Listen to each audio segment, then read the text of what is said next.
ప్రియమైనటువంటి దేవుని సంగమా, మరి యొక్క సమయంలో మరి ఈ యూట్యూబ్ ఛానల్ మీరు సబ్స్క్రైబ్ చేయండి, లైక్ చేయండి, షేర్ చేయండి. షేర్ చేసినందువలన అనేకులు చూడటానికి అవకాశం కలుగుతుంది. మీరు సబ్స్క్రైబ్ చేయడం ద్వారా మేము చేసినటువంటి వీడియో మీ దగ్గరకు డైరెక్ట్గా చేరుతూ ఉంది. కావున దయచేసి ఈ విషయాన్ని గమనించి సబ్స్క్రైబ్ చేసి, షేర్ చేసి, లైక్ చేయాలని ప్రేమతో మిమ్మల్ని ఆహ్వానిస్తూ ఉన్నా. మరి యొక్క సమయంలో కొన్ని నిమిషాలు దేవుని యొక్క మాటలను ధ్యానించాలని నేను ఆశపడుచు ఉన్నా.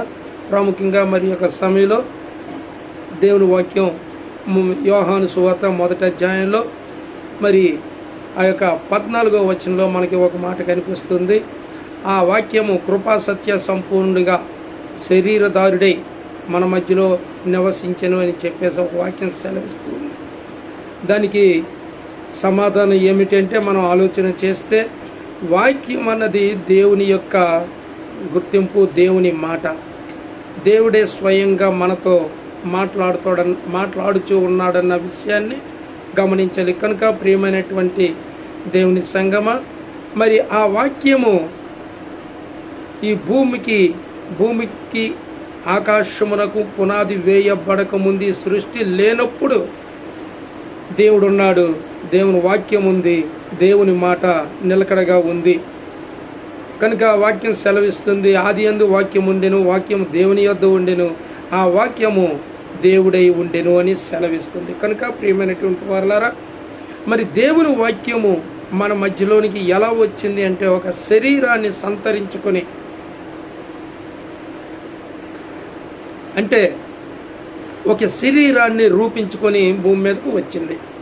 అది ఎప్పుడు అంటే క్రీస్తు పూర్వము 2026 సంవత్సరాల క్రితము ఈ భూమి మీదకి ఒక శరీరాన్ని రూపించుకొని, శరీరాన్ని ధరించి, శరీరము రూపంలో, అనగా క్రీస్తు ప్రభు అన్నటువంటి ఒక రూపంలో శరీరాన్ని ధరించుకొని మన మధ్యలోనికి వచ్చింది. కనుక అట్టి దేవుణ్ణి మనం ఈ దినాన్న ఏ రీతిగా ఆరాధించాలంటే, ఆయన కృప మరియు సత్యము నాకు ఆధారమైనటువంటి దేవుడు కనుక ఆ దేవుణ్ణి మనం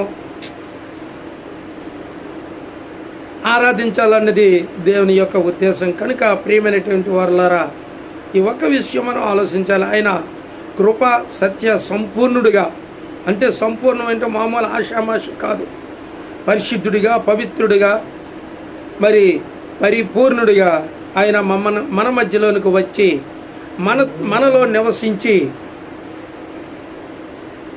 మన మధ్యలో నివసించి మనకి ఒక మాదిరినిచ్చి ఆయన వెళ్ళాడు. ఈ విషయాన్ని మనం గమనించాలి. కనుకనే ఆయన కృపా సత్య సంపూర్ణుడిగా మన మధ్యలోనికి వచ్చాడన్న విషయాన్ని మనము గుర్తించాలి.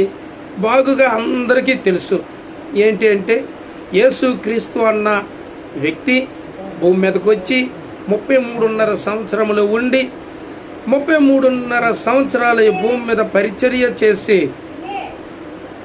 తదుపరి ఆయన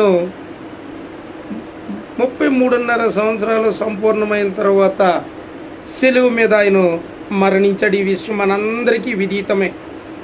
ప్రాముఖ్యంగా ఆయన కృపా సత్య సంపూర్ణుడిగా భూమి మీదకి వచ్చాడు అంటే, ఆయనకు ఉన్నటువంటి ఆ పేరుకి అర్థం ఏంటంటే, యేసు అనగా రక్షకుడు, క్రీస్తు అనగా అభిషేక్తుడు. అంటే యేసు క్రీస్తు అనబడినటువంటి దేవుడు రక్షకుడిగా నిన్ను అభిషేకించి, నిన్ను అభినందించి, నీ మధ్యలో ఆయన ఉండటానికి వచ్చినటువంటి గొప్ప వ్యక్తి యేసుక్రీస్తు. అందుకే ఆయనకి ఇంకొక పేరు కూడా ఉంది, ఇమ్మానుయేలు. ఇమ్మానుయేలు అనగా దేవుడు మనకు తోడే ఉన్నాడు అని అర్థం.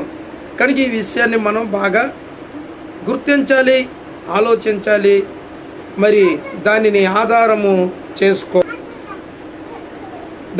ఆధారం చేసుకొని మనము జీవించాలి. కనుక దేవుని యొక్క ఉద్దేశం ప్రకారం ఆ విధంగా చెప్పాడు. అయితే ఒక్క మాట మాత్రం నేను చెప్పి ముగించాలనుకుంటున్నాను.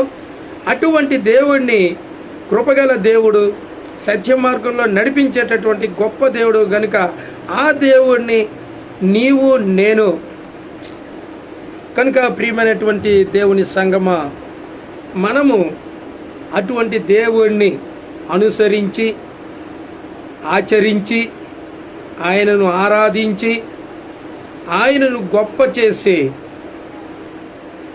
యేసుక్రీస్తు అందరికీ ప్రభువు అనే మాటను తెలియపరిచి ఆయనను ఘనపరచాలని ఆశిస్తూ ఈ మాటలు నేను ముగిస్తూ ఉన్నా.